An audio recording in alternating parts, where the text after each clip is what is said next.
kod teko e kinde mang'anyo. Aduogo erokamano ahinya.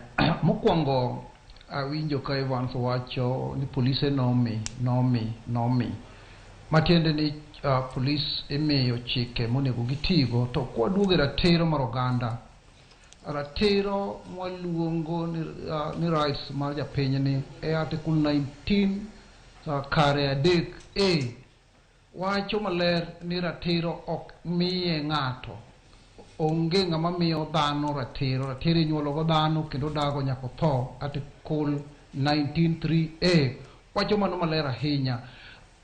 Tiyo gi teko mang'eny ma winjo ka Evans wacho bende ayiego ni yes, Schedule 6 of the National Police Service Act, Schedule 6 oyiene police use force, oyiene police use firearm, and oyiene police timo mano.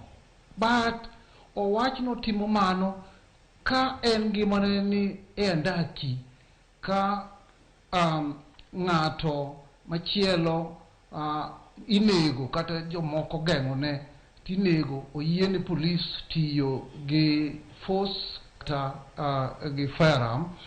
To ok omiye ratiro mar nego the person, because the intention here and to disarm ng'ano madwa nege. Ka en gi ng'ama odwa nego police, for example, kodwa go police kata odwa nego police, to en go panga kata en gi bunde, police oyiene mondo ogoye gi bunde to disarm him. Koting'o bunde lwete onego bed ni go lwete, koting'o bunde koringo igo tiende, gik makamago ema chik oyiene police tiyo go. In fact,